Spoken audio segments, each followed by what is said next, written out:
ਗੁਰੂ ਪਿਆਰੀ ਸਾਧ ਸੰਗਤ ਜੀਓ, ਵਾਹਿਗੁਰੂ ਜੀ ਕਾ ਖਾਲਸਾ, ਵਾਹਿਗੁਰੂ ਜੀ ਕੀ ਫਤਿਹ। ਆਓ ਪਿਆਰਿਓ, ਅੱਜ ਵਿਚਾਰ ਕਰਾਂਗੇ ਕਿ ਗੁਰੂ ਦੇ ਦਰ ਤੋਂ ਉਹ ਦਾਤਾਂ ਵੀ ਮਿਲ ਜਾਂਦੀਆਂ ਹਨ ਜਿਹੜੀਆਂ ਸਾਡੇ ਕਰਮਾਂ ਵਿੱਚ, ਸਾਡੇ ਲੇਖਾਂ ਵਿੱਚ ਨਹੀਂ ਹਨ। ਕਈ ਵਾਰੀ ਆਪਾਂ ਕਹਿੰਦੇ ਆ ਮੇਰੇ ਕਰਮ ਬੜੇ ਮਾੜੇ, ਮੇਰੇ ਲੇਖ ਬੜੇ ਮਾੜੇ, ਇਹ ਚੀਜ਼ ਮੇਰੇ ਲੇਖਾਂ 'ਚ ਹੈ ਹੀ ਨਹੀਂ, ਮਿਲੂਗੀ ਕਿੱਥੋਂ? ਧੰਨ ਗੁਰੂ ਨਾਨਕ ਪਾਤਸ਼ਾਹ ਜੀ ਦਾ ਦਰਬਾਰ ਇੱਕ ਐਸਾ ਦਰਬਾਰ ਹੈ, ਜਦੋਂ ਸਾਰੇ ਪਾਸਿਓਂ ਨਾ ਹੋ ਜਾਵੇ, ਜਵਾਬ ਮਿਲ ਜਾਵੇ, ਭਾਵਨਾ ਰੱਖ ਕੇ ਜਦੋਂ ਗੁਰੂ ਕਾ ਪਿਆਰਾ ਫਿਰ ਇੱਥੇ ਸੀਸ ਝੁਕਾਉਂਦਾ ਹੈ, ਤਦ ਫਿਰ ਉਹਨੂੰ ਉਹ ਮੁਰਾਦਾਂ ਮਿਲਦੀਆਂ ਹਨ ਜਿਹੜੀਆਂ ਉਹਦੇ ਭਾਗਾਂ ਵਿੱਚ, ਲੇਖਾਂ ਵਿੱਚ ਵੀ ਨਹੀਂ ਹੁੰਦੀਆਂ। ਇੱਕ ਬੜੀ ਪਿਆਰੀ ਵਿਚਾਰ ਹੈ ਕਿ ਸੰਗਤ ਜੀ, ਆਪ ਜੀ ਨੇ ਕਦੇ ਸੋਚਿਆ ਵੀ ਜਿਹੜਾ ਸਾਈਂ ਮੀਆਂ ਮੀਰ ਜੀ ਸਨ, ਉਹ ਕਿਤਨੇ ਵੱਡੇ ਅਜ਼ਮਤ ਵਾਲੇ ਪੀਰ ਸਨ। ਇਸਲਾਮ ਵਿੱਚ ਬੜਾ ਵੱਡਾ ਰੁਤਬਾ ਰੱਖਣ ਵਾਲੇ, ਤੇ ਇੱਧਰ ਧੰਨ ਗੁਰੂ ਅਰਜਨ ਦੇਵ ਮਹਾਰਾਜ, ਦੀਨ ਦੁਨੀ ਦੇ ਮਾਲਕ, ਸੱਚੇ ਪਾਤਸ਼ਾਹ। ਹੁਣ ਗੁਰੂ ਅਰਜਨ ਦੇਵ ਮਹਾਰਾਜ ਜੀ ਦੇ ਨਾਲ ਇਤਨਾ ਪਿਆਰ ਸਾਈਂ ਮੀਆਂ ਮੀਰ ਜੀ ਦਾ ਕਿ ਸਤਿਗੁਰਾਂ ਨੇ ਹਰਿਮੰਦਰ ਸਾਹਿਬ ਦੀ ਜਿਹੜੀ ਨੀਂਹ ਹੈ ਸਾਈਂ ਮੀਆਂ ਮੀਰ ਜੀ ਕੋਲੋਂ ਰਖਵਾਉਣੀ। ਕਿਤਨਾ ਪਿਆਰ ਹੋਵੇਗਾ। ਇਹ ਪਿਆਰ ਪਿਆ ਕਿਵੇਂ, ਤੇ ਗੁਰੂ ਦੇ ਦਰ ਤੋਂ ਦਾਤਾਂ ਕਿਵੇਂ ਮਿਲਦੀਆਂ ਹਨ? ਦੋਨਾਂ ਗੱਲਾਂ ਦਾ ਪਤਾ ਲੱਗ ਜਾਵੇਗਾ। ਸੁਣਿਓ ਧਿਆਨ ਨਾਲ। ਉਸ ਵੇਲੇ ਨਾ ਗੁਰੂ ਸਵਾਰਿਓ, ਇੱਕ ਜਲੰਧਰ ਦਾ ਰਹਿਣ ਵਾਲਾ ਨਵਾਬ ਸੀ, ਜਲੰਧਰ ਦਾ, ਜਿਹਨੂੰ ਕਹਿੰਦੇ ਸੀ ਜਲੰਧਰ ਖਾਂ। ਇਹ ਜਲੰਧਰ ਖਾਂ ਦੀਆਂ ਦੋ ਬੇਗਮਾਂ ਸਨ। ਹਾਕਮ ਸੀ ਇਹ ਜਲੰਧਰ ਦਾ ਬੜਾ ਵੱਡਾ। ਇਹਦੀਆਂ ਦੋ ਬੇਗਮਾਂ ਸਨ ਤੇ ਘਰ ਦੇ ਵਿੱਚ ਔਲਾਦ ਨਹੀਂ ਸੀ। ਇਹ ਸਾਰੀਆਂ ਥਾਵਾਂ ਤੇ ਜਾ ਆਇਆ, ਕਿਤੋਂ ਵੀ ਝੋਲੀ ਨਾ ਭਰੀ। ਸਾਈਂ ਮੀਆਂ ਮੀਰ ਜੀ ਕੋਲੇ ਲਾਹੌਰ ਜਾਂਦਾ, ਜਲੰਧਰ ਤੋਂ ਲਾਹੌਰ ਜਾਂਦਾ ਹੈ। ਜਾ ਕੇ ਬੇਨਤੀ ਕਰਦਾ, ਜੀ ਕਿਰਪਾ ਕਰੋ, ਝੋਲੀ ਨਹੀਂ ਭਰੀ, ਘਰ ਵਿੱਚ ਔਲਾਦ ਨਹੀਂ, ਦੋ ਬੇਗਮਾਂ ਵੀ ਹਨ, ਕਿਸੇ ਕੋਲ ਬੱਚਾ ਨਹੀਂ। ਹੁਣ ਸਾਈਂ ਮੀਆਂ ਮੀਰ ਜੀ ਬੜੀ ਪਹੁੰਚੀ ਹੋਈ ਰੂਹ, ਬੜੇ ਬੰਦਗੀ ਵਾਲੇ, ਉਹਨਾਂ ਨੇ ਪਿਆਰੋ ਜਿੱਥੋਂ ਤੱਕ ਉਹਨਾਂ ਦੀ ਅਜ਼ਮਤ ਸੀ ਦੇਖਿਆ ਤੇ ਕਹਿਣਾ ਕੀਤਾ, ਜਲੰਧਰ ਖਾਂ ਇੱਕ ਕੰਮ ਕਰ, ਸਾਡੇ ਕੋਲ ਤੇ ਆ ਗਿਆ ਮੰਗਣ, ਕਹਿੰਦੇ ਨੇ ਕਿਸੇ ਹੋਰ ਕੋਲ ਵੀ ਨਾ ਜਾਵੀਂ। ਕਿਉਂ ਜੀ? ਕਹਿੰਦੇ ਨੇ ਤੇਰੇ ਲੇਖਾਂ ਵਿੱਚ ਨਹੀਂ ਹੈ, ਔਲਾਦ ਦਾ ਸੁੱਖ ਨਹੀਂ ਹੈ, ਤੇਰੇ ਘਰ ਔਲਾਦ ਨਹੀਂ ਹੋਣੀ, ਸਾਡੇ ਕੋਲ ਤੇ ਆ ਗਿਆ ਮੰਗਣ, ਕਿਸੇ ਹੋਰ ਕੋਲ ਵੀ ਨਾ ਜਾਵੀਂ, ਕੋਈ ਫਾਇਦਾ ਨਹੀਂ, ਭਟਕਦਾ ਫਿਰੇਂਗਾ, ਤੇਰੇ ਲੇਖਾਂ 'ਚ ਔਲਾਦ ਨਹੀਂ ਹੈ, ਔਲਾਦ ਦਾ ਸੁੱਖ ਨਹੀਂ ਹੈ। ਉਦਾਸ ਤੇ ਬੜੇ ਹੋਏ, ਪਰ ਕਰ ਕੀ ਸਕਦੇ ਜਦੋਂ ਉਹਨਾਂ ਦੇ ਏਡੇ ਵੱਡੇ ਪੀਰ ਨੇ, ਸਾਈਂ ਮੀਆਂ ਮੀਰ ਜੀ ਨੇ ਕਹਿ ਦਿੱਤਾ। ਉਦਾਸ ਹੋ ਕੇ ਲਾਹੌਰ ਤੋਂ ਵਾਪਸ ਚਾਲੇ ਪਾਏ ਜਲੰਧਰ ਵੱਲ ਨੂੰ।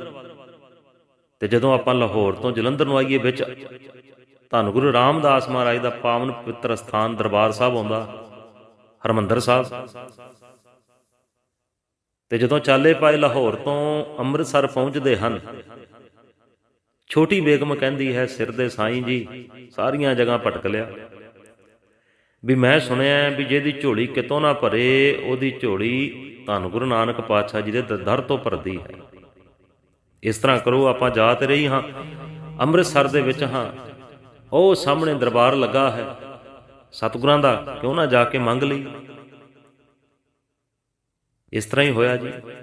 ਕੋਈ ਮੰਨ ਗਿਆ, ਕਹਿਣ ਲੱਗੇ ਜਦੋਂ ਸਾਰੇ ਪਾਸਿਓਂ ਆਸ ਮੁੱਕੀ ਹੋਵੇ ਤੇ ਗੁਰੂ ਸਾਹਿਬ, ਇੱਥੇ ਛੋਟੀ ਜਿਹੀ ਬੇਨਤੀ ਹੈ ਕਿ ਦੁਨੀਆ ਦੇ ਵਿੱਚ ਨਾ ਬੜੀਆਂ ਦਾਤਾਂ,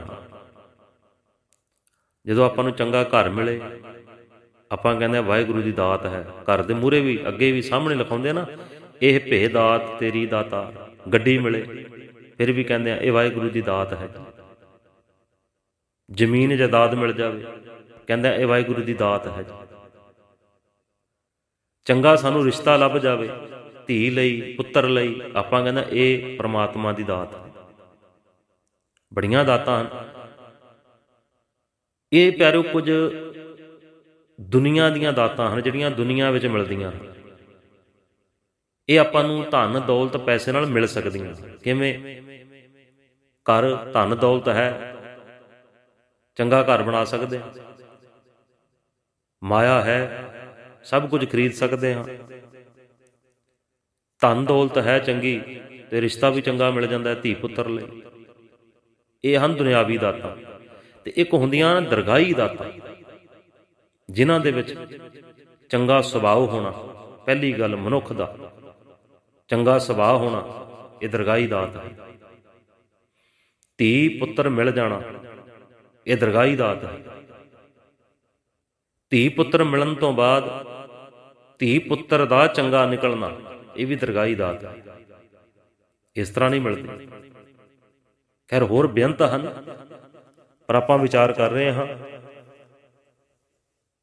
ਵੀ ਦਰਗਾਹੀ ਦਾਤਾਂ ਜਿਹੜੀਆਂ ਹਨ ਉਹ ਦਾਤੇ ਕੋਲੋਂ ਬੜੇ ਤਰਲੇ ਮਿੰਨਤਾਂ ਕਰਕੇ ਫਿਰ ਮਿਲਦੀਆਂ, ਕਿਉਂ? ਚੰਗੇ ਭਾਗਾਂ ਨਾਲ, ਚੰਗੇ ਕਰਮਾਂ ਨਾਲ ਮਿਲਦੀਆਂ ਹਨ।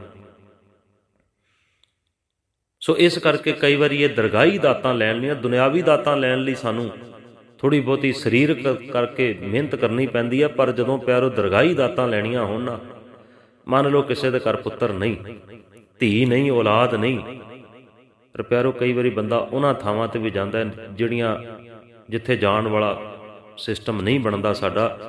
ਕਹਿਣ ਤੋਂ ਮੁਰਾਦ ਕਈ ਵਾਰੀ ਬੰਦਾ ਗੁਰੂ ਘਰ ਆਉਣ ਦੀ ਬਜਾਏ ਮੜੀਆਂ ਮਸਾਣਾਂ ਨੂੰ ਵੀ ਪੂਜਦਾ। ਕਾਹਦੇ ਲਈ? ਧੀ ਪੁੱਤਰ ਦੀ ਦਾਤ ਲੈਣ, ਕਿਉਂਕਿ ਦਰਗਾਹੀ ਹੈ। ਸੋ ਇਸ ਦੁੱਖ ਤੋਂ ਪੀੜਤ ਬੰਦਾ ਘਰ ਦੇ ਵਿੱਚ ਔਲਾਦ ਨਹੀਂ, ਉਹ ਕੁੰਡਾ ਵੀ ਖੜਕਾਉਂਦਾ ਹੈ ਜਿਹੜਾ ਕੁੰਡਾ ਨਹੀਂ ਖੜਕਾਉਣ ਵਾਲਾ। ਉੱਥੇ ਵੀ ਜਾਂਦਾ, ਉਹ ਦਰ ਵੀ ਨਹੀਂ ਛੱਡਦਾ। ਗੁਰੂ ਸਾਹਿਬ ਕਿਰਪਾ ਕਰਨ, ਅਰਦਾਸ ਕਰਿਓ ਕਿ ਸੱਚੇ ਪਾਤਸ਼ਾਹ ਕਿਰਪਾ ਕਰਨਾ ਕੋਈ ਐਸੀ ਕੁੱਖ ਨਾ ਹੋਵੇ ਦੁਨੀਆ ਦੀ ਜਿਹੜੀ ਔਲਾਦ ਤੋਂ ਵਾਂਝੀ ਰਹੇ। ਪੁੱਤਰ ਨਹੀਂ ਤੇ ਧੀ ਤੇ ਜ਼ਰੂਰ ਦੇਣਾ।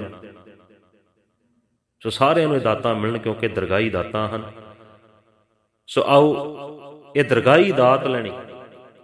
ਦਰਗਾਹੀ ਦਾਤ ਲੈਣ ਲਈ ਇਹ ਜਲੰਧਰ ਖਾਂ ਮੰਨ ਗਿਆ। ਛੋਟੀ ਬੇਗਮ ਦੀ ਗੱਲ ਕਹਿਣ ਲੱਗੇ, ਚਲੋ ਹੋਰ ਤੋਂ ਕਿਤੇ ਮਿਲਣਾ ਨਹੀਂ, ਜੇ ਕਿਰਪਾ ਹੋਗੀ ਬਾਬੇ ਨਾਨਕ ਦੀ ਤੇ ਇੱਥੋਂ ਹੀ ਝੋਲੀ ਭਰ ਜਾਵੇਗੀ। ਕਿਉਂਕਿ ਸਾਈਂ ਮੀਆਂ ਮੀਰ ਜੀ ਨੂੰ ਸਭ ਤੋਂ ਉੱਪਰ ਮੰਨਦੇ ਸੀ। ਉਹਨਾਂ ਨੇ ਤਾਂ ਜਵਾਬ ਦੇ ਦਿੱਤਾ, ਹੋਰ ਕਿਤੇ ਵੀ ਨਾ ਜਾਵੀਂ, ਇਹ ਵੀ ਕਿਹਾ ਹੈ, ਪਰ ਚਲੋ ਜਾ ਕੇ ਦੇਖ ਲੈਂਦੇ ਹਾਂ। ਇਹਨਾਂ ਨੇ ਚਾਲੇ ਪਾਏ ਜੀ। ਸੋਹਣਾ ਰੱਥ ਸਵਾਰਿਆ ਹੋਇਆ ਹਰਿਮੰਦਰ ਸਾਹਿਬ ਦੇ ਨੇੜੇ ਲੈ ਕੇ ਜਾ ਕੇ ਪਰਿਕਰਮਾ ਦੇ ਵਿੱਚ ਇਹਨੇ ਦੇਖਣਾ ਕੀਤਾ। ਅੱਗੇ ਗੁਰੂ ਘਰ ਦੇ ਬ੍ਰਹਮ ਗਿਆਨੀ ਧੰਨ ਬਾਬਾ ਬੁੱਢਾ ਸਾਹਿਬ ਜੀ ਸਰੋਵਰ ਦੀ ਸੇਵਾ ਕਰਵਾ ਰਹੇ। ਗੁਰੂ ਅਰਜਨ ਦੇਵ ਮਹਾਰਾਜ ਦਾ ਸਮਾਂ, ਮਹਾਰਾਜ ਅੰਦਰ ਬੈਠੇ, ਬਾਬਾ ਬੁੱਢਾ ਸਾਹਿਬ ਜੀ ਸਰੋਵਰ ਦੀ ਸੇਵਾ ਕਰਾ ਰਹੇ ਤੇ ਇਹਨਾਂ ਨੇ ਬੇਨਤੀ ਕੀਤੀ ਗੁਰੂ ਸਾਹਿਬ ਦੇ ਦਰਸ਼ਨ ਕਰਨੇ ਹਨ। ਬਾਬਾ ਜੀ ਨੇ ਕਹਿਣਾ ਕੀਤਾ, ਸਤਿਗੁਰੂ ਜੀ ਅੰਦਰ ਹਨ, ਆਪ ਜੀ ਜਾ ਕੇ ਉਹਨਾਂ ਨਾਲ ਮੇਲ ਮਿਲਾਪ ਕਰੋ, ਬਚਨ ਬਿਲਾਸ ਕਰੋ।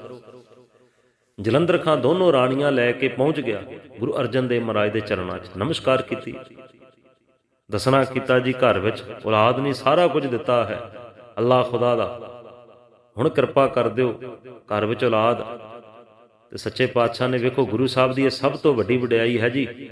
ਦੇਣ ਵਾਲਾ, ਦਾਤਾਂ ਦੇਣ ਵਾਲਾ ਦਾਤਾ ਆਪ ਗੁਰੂ ਹੈ, ਪਰ ਉਹ ਕਦੇ ਵੀ ਵਡਿਆਈ ਨਹੀਂ ਲੈਂਦਾ, ਵਡਿਆਈ ਸੇਵਕਾਂ ਨੂੰ ਦਿੰਦਾ।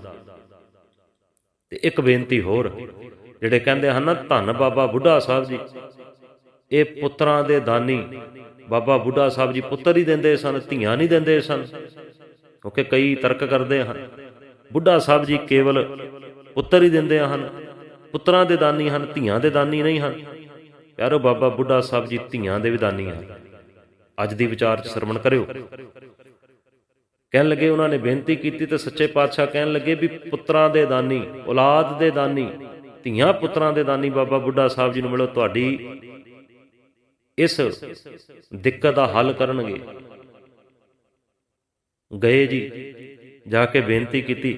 ਬਾਬਾ ਬੁੱਢਾ ਸਾਹਿਬ ਜੀ ਨਾ ਅੱਗੇ ਜਿਹੜੀ ਸੰਗਤ ਸੇਵਾ ਕਰਨ ਵਾਲੀ ਸੀ ਨਾ, ਉਹਨਾਂ ਨੂੰ ਦਾਬੜੇ ਵੰਡ ਰਹੇ ਸਨ, ਤਸਲੇ ਉਹ ਦੇ ਰਹੇ ਸਨ। ਤੇ ਇਹਨਾਂ ਨੇ ਜਾ ਕੇ ਬੇਨਤੀ ਕੀਤੀ, ਜੇ ਸਤਿਗੁਰੂ ਸੱਚੇ ਪਾਤਸ਼ਾਹ ਨੇ ਕਹਿਣਾ ਕੀਤਾ ਘਰ 'ਚ ਔਲਾਦ ਨਹੀਂ, ਉਹ ਕਹਿੰਦੇ ਨੇ ਬਾਬਾ ਬੁੱਢਾ ਸਾਹਿਬ ਜੀ ਨੂੰ ਬੇਨਤੀ ਕਰੋ। ਬਾਬਾ ਬੁੱਢਾ ਸਾਹਿਬ ਜੀ ਨੇ ਪਿਆਰੋ ਆਪਣੀ ਮੌਜ ਵਿੱਚ ਆ ਕੇ, ਕਿਉਂਕਿ ਬ੍ਰਹਮ ਗਿਆਨੀ ਹੈ, ਉਹਨਾਂ ਨੇ ਇੱਕ ਤਸਲਾ ਅੱਗੇ ਚੁੱਕ ਕੇ ਕੀਤਾ। ਕਹਿਣ ਲੱਗੇ ਅਸੀਂ ਇੱਥੇ ਪੁੱਤਰ ਵੰਡਦੇ ਫਿਰਦੇ ਹਾਂ, ਆਹ ਬਚਨ ਕਹੇ। ਅਸੀਂ ਇੱਥੇ ਔਲਾਦਾਂ ਵੰਡਦੇ ਫਿਰਦੇ ਹਾਂ, ਔਲਾਦ ਲੈਣੀ ਹੈ, ਕਰੋ ਗੁਰੂ ਅਰਜਨ ਦੇਵ ਮਹਾਰਾਜ ਦੇ ਚਰਨਾਂ 'ਚ ਅਰਦਾਸ, ਤੇ ਆਹ ਫੜੋ ਤਸਲਾ। ਕਹਿਣ ਲੱਗੇ ਸਿਰ ਤੇ ਆਪਣੇ ਰੱਖ ਕੇ ਰਾਮਦਾਸ ਮਹਾਰਾਜ ਦੇ ਸਰੋਵਰ ਵਿੱਚੋਂ ਕਹਿਣ ਲੱਗੇ ਆਪ ਹੱਥੀਂ ਸੇਵਾ ਕਰੋ ਇਸ ਕਾਰ ਸੇਵਾ ਦੀ। ਪਿਆਰੋ, ਜਿਹੜੀ ਮਿੱਟੀ ਹੁੰਦੀ ਹੈ ਨਾ ਗੁਰੂ ਘਰ ਦੀ, ਉਹਨੂੰ ਮਿੱਟੀ ਨਹੀਂ ਕਿਹਾ ਜਾਂਦਾ, ਸਤਿਕਾਰ ਨਾਲ ਕਾਰ ਸੇਵਾ ਕਿਹਾ ਜਾਂਦਾ। ਕਾਰ ਸੇਵਾ ਕਰੋ, ਭਾਵ ਮਿੱਟੀ ਬਾਹਰ ਕੱਢੋ, ਗਾਰਾ ਬਾਹਰ ਕੱਢੋ। ਤੇ ਕਹਿਣ ਲੱਗੇ ਜਦੋਂ ਇਹ ਆਪ ਜੀ ਸਿਰ ਤੇ ਰੱਖ ਕੇ ਜਿੰਨੇ ਤਸਲੇ ਬਾਹਰ ਕੱਢੋਗੇ ਉਹਨੇ ਪੁੱਤਰ ਲੈ ਜਾਓ। ਬਾਬੇ ਨਾਨਕ ਦਾ ਘਰ ਐਸਾ ਹੈ, ਜਿੰਨੇ ਤਸਲੇ ਸੱਟੋਗੇ ਉਹਨੇ ਪੁੱਤਰ ਮਿਲ ਜਾਣਗੇ। ਜਦੋਂ ਬਚਨ ਹੋਇਆ ਮਹਾਂਪੁਰਸ਼ ਦਾ, ਉਸੇ ਵੇਲੇ ਪਿਆਰਿਓ ਉਹਨੇ ਦੇਖਿਆ ਨਹੀਂ, ਜਲੰਧਰ ਖਾਂ ਦੇ ਕੱਪੜੇ ਜਿਹੜੇ ਸਨ ਪਿਆਰਿਓ ਬਾਦਸ਼ਾਹਾਂ ਵਰਗੇ ਪਾਏ ਹੋਏ, ਹਾਕਮਾਂ ਵਰਗੇ ਪਾਏ ਹੋਏ। ਇਸੇ ਤਰ੍ਹਾਂ ਵੜ ਗਿਆ ਜੀ ਸਰੋਵਰ ਦੇ ਵਿੱਚ। ਵੜ ਕੇ ਕਹਿਣ ਲੱਗੇ ਜੀ ਉਹਨੇ 4 ਤਸਲੇ ਸੁੱਟੇ, 4 ਤਸਲਿਆਂ ਦੀ ਸੇਵਾ ਕੀਤੀ, ਕਾਰ ਸੇਵਾ ਦੀ। ਤੇ ਛੋਟੀ ਰਾਣੀ ਨੇ ਜਦੋਂ ਵੇਖਿਆ ਨਾ, ਜਿਹੜੀ ਲੈ ਕੇ ਆਈ ਸੀ, ਉਹਨੇ ਸੋਚਣਾ ਕੀਤਾ ਵੀ ਇਹਨੇ ਤੇ ਪੁੱਤਰ ਹੀ ਮੰਗਣੇ ਹਨ। 4 ਸੱਟੇ, 4 ਪੁੱਤਰ ਮੰਗੇਗਾ। ਉਹਦਾ ਵੀ ਲਿਬਾਸ ਰਾਣੀਆਂ ਵਾਲਾ, ਕੱਪੜਿਆਂ ਦੀ ਪਰਵਾਹ ਨਹੀਂ ਕੀਤੀ ਗੁਰੂ ਸਵਾਰਿਓ। ਉਸੇ ਵੇਲੇ ਚਲੀ ਗਈ, ਇੱਕ ਟੋਕਰਾ, ਇੱਕ ਦਾਬੜਾ, ਇੱਕ ਤਸਲਾ ਆਪ ਮਿੱਟੀ ਦਾ ਕਾਰ ਸੇਵਾ ਦਾ ਸੁੱਟਦੀ ਹੈ। ਤੇ ਪਿਆਰੋ ਅਰਦਾਸ ਕਰਦੀ ਹੈ, ਇਹ ਧੰਨ ਗੁਰੂ ਰਾਮਦਾਸ ਮਹਾਰਾਜ ਕਿਰਪਾ ਕਰਨਾ, ਜਿੱਥੇ ਜਲੰਧਰ ਖਾਂ ਮੇਰੇ ਪਤੀ ਨੇ 4 ਤਸਲੇ, 4 ਦਾਬੜੇ ਸੁੱਟੇ ਹਨ 4 ਪੁੱਤਰ ਲੈਣ ਲਈ, ਮੈਂ ਇੱਕ ਦਾਬੜਾ ਸੁੱਟਿਆ, ਮੇਰੇ ਘਰ ਇੱਕ ਧੀ ਵੀ ਦੇਣਾ। ਜਦੋਂ ਧੀ ਮੰਗੀ, ਵੇਖੋ ਪਿਆਰੋ ਪਰਵਾਹ ਨਹੀਂ ਕੀਤੀ ਕੱਪੜਿਆਂ ਦੀ। ਅੱਜ ਦਾ ਸਿੱਖ ਪਿਆਰੋ ਦਾਤਾਂ ਤੋਂ ਵਾਂਝਾ ਰਹਿ ਜਾਂਦਾ ਹੈ, ਆਪਣੇ ਘਰ 'ਚ ਕਰਾਏ ਪਾਠ ਦੇ ਵਿੱਚ ਵੀ ਸੇਵਾ ਨਹੀਂ ਕਰਦਾ। ਕਿਉਂ? ਚਿੱਟੇ ਕੱਪੜੇ ਪਾਏ ਹਨ, ਕਿਤੇ ਮੇਰੇ ਕੱਪੜਿਆਂ ਨੂੰ ਸਬਜ਼ੀ ਨਾ ਲੱਗ ਜਾਵੇ, ਦਾਗ ਨਾ ਲੱਗ ਜਾਵੇ। ਉਹ ਗੁਰੂ ਸਵਾਰਿਓ, ਇਹ ਇੱਕ ਦਾਗ ਲੱਗਿਆ ਨਾ ਸੰਗਤ ਵਿੱਚ, ਕਈ ਜਨਮਾਂ ਦੇ ਦਾਗ ਧੋ ਕੇ ਰੱਖ ਦਿੰਦਾ। ਸੋ ਪਿਆਰੋ ਬਾਹਰ ਆਏ, ਉਹਨਾਂ ਨੇ 5 ਦਾਬੜੇ ਸੱਟੇ ਜੀ। ਬਾਹਰ ਆਏ, ਬਾਹਰ ਆਣ ਕੇ ਬੇਨਤੀ ਕੀਤੀ, ਬੁੱਢਾ ਸਾਹਿਬ ਜੀ ਸੇਵਾ ਕਰ ਦਿੱਤੀ ਹੈ, ਤੇ ਕਹਿਣ ਲੱਗੇ ਹੁਣ ਇਸ ਤਰ੍ਹਾਂ ਕਰੋ ਵੀ ਤੁਹਾਡੀ ਫਾਈਲ ਹੋ ਗਈ ਹੈ ਤਿਆਰ। ਆ ਦੇਖਦੇ ਨਾ ਸਰਕਾਰੀ ਕੰਮ ਹੋਵੇ ਤੇ ਬਾਹਰ ਬੈਠੇ ਸੱਜਣ ਫਾਈਲ ਤਿਆਰ ਕਰ ਦਿੰਦੇ ਹਨ। ਕਹਿਣ ਲੱਗੇ ਫਾਈਲ ਸਾਰੀ ਤਿਆਰ ਹੋ ਗਈ ਹੈ, ਹੁਣ ਸਾਈਨ ਹੋਣਗੇ। ਅੰਦਰ ਬੈਠਾ ਹੈ ਵੱਡਾ ਅਫਸਰ, ਉਹਦੇ ਕੋਲੋਂ ਜਾ ਕੇ ਸਾਈਨ ਕਰਾ ਲਓ। ਫਾਈਲ ਤੁਹਾਡੀ ਤਿਆਰ ਹੋ ਗਈ ਹੈ, ਹੁਣ ਕਿਰਪਾ ਕਰੋ ਅੰਦਰ ਜਾਓ, ਗੁਰੂ ਅਰਜਨ ਦੇਵ ਮਹਾਰਾਜ ਕੋਲੋਂ ਸਾਈਨ ਕਰਾਓ। ਜਦੋਂ ਮਹਾਰਾਜ ਸਾਈਨ ਕਰਨਗੇ ਨਾ ਇਹਦੇ ਤੇ, ਫੇਰ ਹੀ ਕਹਿਣ ਲੱਗੇ ਤੁਹਾਡੀ ਇਹ ਜਿਹੜੀ ਫਾਈਲ ਹੈ ਇਹ ਲੱਗੂਗੀ। ਫੇਰ ਹੀ ਕਹਿਣ ਲੱਗੇ ਤੁਹਾਡਾ ਪਾਰ ਉਤਾਰਾ, ਦਾਤਾਂ ਮਿਲਣਗੀਆਂ। ਅੰਦਰ ਗਏ, ਉਹਨਾਂ ਨੇ ਜਾ ਕੇ ਬੇਨਤੀ ਕੀਤੀ ਤੇ ਕਹਿਣਾ ਕੀਤਾ, ਮਹਾਰਾਜ ਬਚਨ ਹੋਏ ਸਨ ਬਾਬਾ ਬ੍ਰਹਮ ਗਿਆਨੀ ਬੁੱਢਾ ਸਾਹਿਬ ਜੀ ਦੇ, ਤੇ ਅਸੀਂ 5 ਤਸਲੇ ਸੁੱਟੇ ਹਨ। ਸੱਚੇ ਪਾਤਸ਼ਾਹ ਬਚਨ ਕਰਦੇ ਨੇ, ਕਹਿਣ ਲੱਗੇ ਜੇ ਬ੍ਰਹਮ ਗਿਆਨੀ ਬਾਬਾ ਬੁੱਢਾ ਸਾਹਿਬ ਜੀ ਦੇ ਬਚਨ ਹੋਏ ਹਨ ਨਾ ਕਿ ਜਿੰਨੇ ਦਾਬੜੇ ਉਹਨੇ ਪੁੱਤਰ, ਉਹਨੇ ਧੀਆਂ, ਉਹਨੇ ਹੀ ਔਲਾਦਾਂ ਲੈ ਜਾਓ। ਪਰ ਕਹਿਣ ਲੱਗੇ ਸਾਧੂ ਬੋਲੇ ਸਹਿਜ ਸੁਭਾਏ, ਸਾਧ ਕਾ ਬੋਲਿਆ ਬਰਥਾ ਨਾ ਜਾਏ। ਇੱਕ ਸਾਧ ਬਚਨ ਅਟਲਾਦਾ, ਕਹਿਣ ਲੱਗੇ ਅਟਲ ਬਚਨ ਹੈ, ਕਦੇ ਨਹੀਂ ਟਲਣ ਵਾਲਾ। ਤੇ ਗੁਰੂ ਸਵਾਰਿਓ ਜਲੰਧਰ ਖਾਂ ਦਾ ਕਦੇ ਇਤਿਹਾਸ ਪੜ੍ਹਨਾ, ਮੈਂ ਪੜ੍ਹ ਸੁਣ ਕੇ ਦੰਗ ਰਹਿ ਗਿਆ ਵੀ ਜਲੰਧਰ ਖਾਂ ਦਾ ਸਮਾਂ ਬਣਿਆ ਤੇ ਪਿਆਰੋ ਘਰ ਦੇ ਵਿੱਚ 4 ਪੁੱਤਰ ਤੇ 1 ਪੁੱਤਰੀ, 1 ਧੀ ਨੇ ਜਨਮ ਲਿਆ। ਤੇ ਇਹੀ ਜਲੰਧਰ ਖਾਂ ਜਦੋਂ ਪਹਿਲਾ ਪੁੱਤਰ ਪੈਦਾ ਹੋਇਆ ਨਾ, ਹੁਣ ਸਾਈਂ ਮੀਆਂ ਮੀਰ ਕਾ ਲਾਹੌਰ ਗਿਆ। ਸਾਈਂ ਮੀਆਂ ਮੀਰ ਨੇ ਵੇਖਿਆ, ਬੜਾ ਹੈਰਾਨ। ਉਹ ਕਹਿੰਦਾ ਇਹ ਔਲਾਦ ਇਹ ਕਿਸ ਦੀ ਹੈ, ਇਹ ਪੁੱਤਰ ਦੀ ਦਾਤ ਕਿੱਥੋਂ ਲੈ ਕੇ ਆਇਆ? ਕਹਿੰਦੇ ਤੁਸੀਂ ਜਵਾਬ ਦੇ ਦਿੱਤਾ ਸੀ ਨਾ, ਇੱਕ ਘਰ ਐਸਾ ਹੈ ਜਿੱਥੋਂ ਕਦੇ ਜਵਾਬ ਨਹੀਂ ਹੁੰਦਾ, ਉਹ ਘਰ ਹੈ ਬਾਬੇ ਨਾਨਕ ਦਾ। ਧੰਨ ਗੁਰੂ ਅਰਜਨ ਦੇਵ ਮਹਾਰਾਜ ਨੇ ਕਿਰਪਾ ਕੀਤੀ। ਯਾਰੋ ਜਲੰਧਰ ਖਾਂ ਬਚਨ ਕਰਦਾ ਹੈ, ਕਹਿੰਦਾ ਸਾਈਂ ਮੀਆਂ ਮੀਰ ਜੀ ਗੁਰੂ ਅਰਜਨ ਦੇਵ ਮਹਾਰਾਜ ਦੀ ਤੇ ਛੱਡੋ, ਉਹ ਤੇ ਆਪ ਅਕਾਲ ਪੁਰਖ ਦਾ ਰੂਪ ਹਨ। ਕਹਿਣ ਲੱਗੇ ਕਦੇ ਉਹਨਾਂ ਦੇ ਸਿੱਖਾਂ ਵੱਲ ਵੇਖੋ, ਆ ਧੀਆਂ ਪੁੱਤਰਾਂ ਦੀਆਂ ਦਾਤਾਂ ਤੋਂ ਉਹਨਾਂ ਦੇ ਸਿੱਖ ਹੀ ਵੰਡਦੇ ਫਿਰਦੇ ਹਨ। ਆਖੋ ਸਤਨਾਮ ਸ੍ਰੀ ਵਾਹਿਗੁਰੂ। ਕੱਢੀ ਵੱਡੀ ਵਿਚਾਰ ਹੈ ਨਾ ਗੁਰੂ ਸਵਾਰਿਓ, ਮਾਣ ਹੁੰਦਾ ਆਪਣੇ ਗੁਰੂ ਤੇ। ਉਹ ਕੈਸੇ ਗੁਰੂ ਕੇ ਸਿੱਖ ਹਨ। ਉਹ ਕਹਿਣ ਲੱਗੇ ਸਾਈਂ ਮੀਆਂ ਮੀਰ ਜੀ ਗੁਰੂ ਸਾਹਿਬ ਤੇ ਇੱਕ ਥਾਂ ਤੇ ਉਹਨਾਂ ਦੇ ਸਿੱਖ ਹੀ ਦਾਤਾਂ ਵੰਡਦੇ ਫਿਰਦੇ ਇਤਨੀਆਂ ਵੱਡੀਆਂ। ਫੇਰ ਪਿਆਰੋ ਆਹ ਚੀਜ਼ ਵੇਖ ਕੇ ਸਾਈਂ ਮੀਆਂ ਮੀਰ ਜੀ ਗੁਰੂ ਅਰਜਨ ਦੇਵ ਮਹਾਰਾਜ ਕੋਲ ਆਏ ਸਨ ਤੇ ਆ ਕੇ ਨਮਸਕਾਰ ਕੀਤੀ ਤੇ ਪਛਾਣਿਆ ਸੀ ਇਹ ਅਕਾਲ ਪੁਰਖ ਪਰਮਾਤਮਾ ਦਾ ਰੂਪ ਹੈ। ਗੁਰੂ ਅਰਜਨ ਦੇਵ ਮਹਾਰਾਜ ਪਰਿਪੂਰਨ ਪਰਮਾਤਮਾ ਦਾ ਰੂਪ ਹਨ। ਸੀਸ ਝੁਕਦਾ ਸੀ ਇਹ ਰੱਬ ਅਕਾਲ ਪੁਰਖ ਦਾ ਰੂਪ ਹਨ। ਧਿਆਨ ਦੇਣਾ ਪਿਆਰੋ, ਸਾਡੇ ਕੋਲ ਵੀ ਗੁਰੂ ਅਰਜਨ ਦੇਵ ਮਹਾਰਾਜ ਦਸਾਂ ਗੁਰੂਆਂ ਦਾ ਖਜ਼ਾਨਾ ਹੈ। ਸਤਿਗੁਰ ਕਿਰਪਾ ਕਰਨ, ਸੀਸ ਝੁਕਾਈਏ ਨਾ ਤੋਂ ਮੰਗੀਏ, ਸਭ ਕੁਝ ਮਿਲਦਾ ਹੈ। ਮੰਗਣ ਦੀ ਜਾਚ ਆ ਜਾਵੇ। ਸੋ ਇਹਨਾਂ ਬਚਨਾਂ ਨਾਲ ਸਮਾਪਤੀ। ਵਾਹਿਗੁਰੂ ਸਾਰਿਆਂ ਦੀਆਂ ਝੋਲੀਆਂ ਭਰਨ। ਵਾਹਿਗੁਰੂ ਜੀ ਕਾ ਖਾਲਸਾ, ਵਾਹਿਗੁਰੂ ਜੀ ਕੀ ਫਤਿਹ।